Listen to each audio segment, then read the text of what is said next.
श्री स्वामी समर्थ. सर्व बंधू आणि भगिनींच्या आपल्या चॅनलमध्ये स्वागत आहे. आजचा दिवस तुम्हाला आनंदाचा, सुख समृद्धीचा आणि भरभराटीचा जाव हीच स्वामी चरणी प्रार्थना.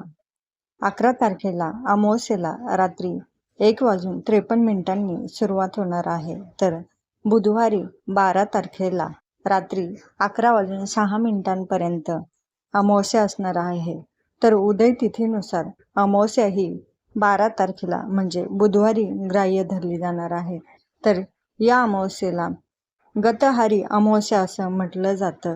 त्याचबरोबर आषाढी अमावास्या आणि दर्श अमावास्याही असंही म्हटलं जातं. तर आजच्या दिवशी आपल्या घरातील जे काही दिवे असतील, तांब्याचे असो, पितळाचे असो, किंवा मग जुन्या जमान्यामध्ये जे कंदील होते त्यांचंही आजच्या दिवशी हे पूजन केलं जातं.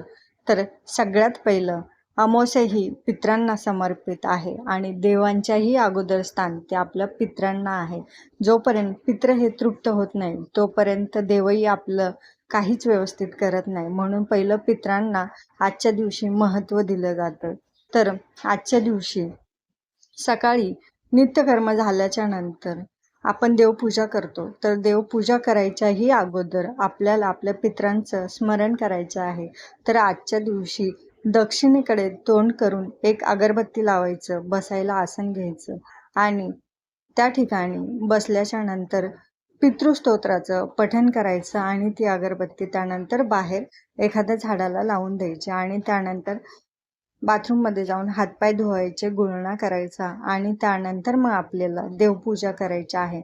आणि जे पितृस्तोत्र पठणाच्या वेळेस आपण जे आसन घेतलं होतं ते आसनाचा देवपूजेसाठी त्याचा वापर करायचा नाही. आपण देवपूजा करताना हे सेपरेट आसन घेतो, तेच आसन घ्यायचं आहे. त्यानंतर आजच्या दिवशी उंबऱ्याचं पूजन केलं जातं. आज हळदीने लेपन करावं, कारण हळद ही घरातली निगेटिव्ह एनर्जी दूर तर करते. जी काही बाहेरची निगेटिव्ह एनर्जी घरात येणार असेल तर ती घरामध्ये प्रवेश करू देत नाही. म्हणून आजच्या दिवशी हळदीने उंबऱ्याचं लेपन करावं, त्याचबरोबर उंबऱ्याचं पूजन करावं.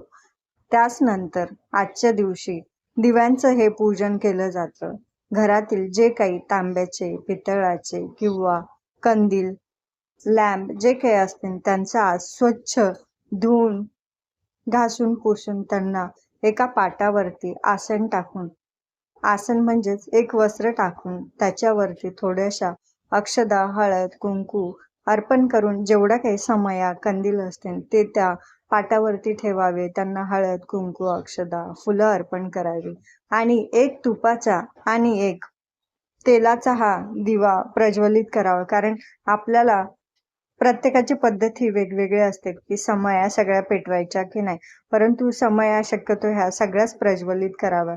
त्यामध्ये त्यात एक तुपाचा हा नक्की दिवा असावा.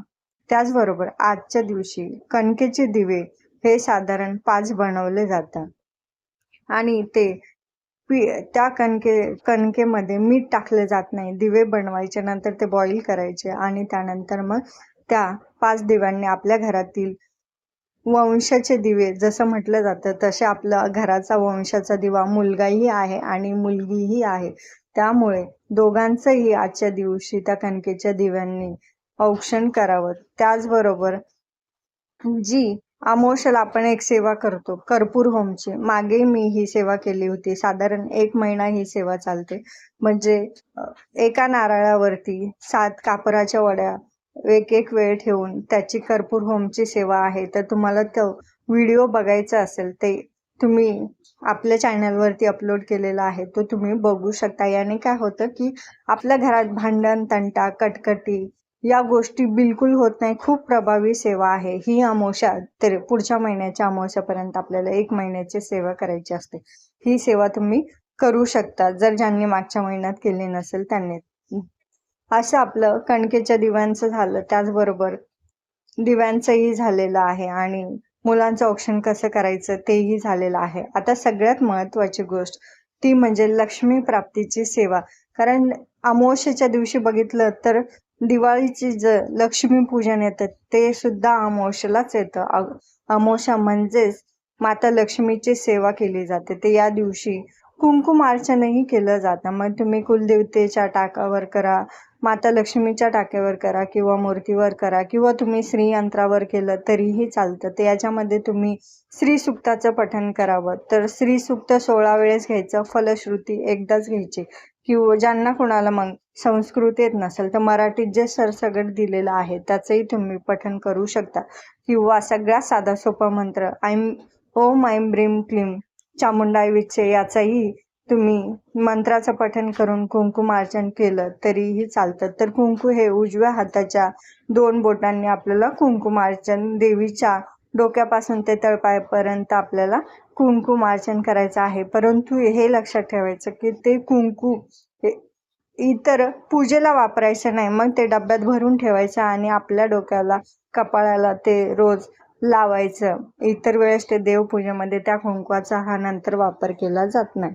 ही झाली लक्ष्मी प्राप्तीची सेवा कुंकुमार्चनाची. त्याचबरोबर आजच्या दिवशी श्रीसूक्त, कुंजिका स्तोत्र जे की भगवान महादेवाने माता पार्वतीची स्तुती केलेली आहे सिद्ध कुंजिका स्तोत्रामध्ये, तेच एक प्रकार म्हणजे दुर्गा सप्तशतीचं एक पूर्ण पठण केल्याचं आपल्याला त्याचं फळ मिळतं. तर सिद्ध कुंजिका स्तोत्राचंही तुम्ही या दिवशी पठण करू शकता.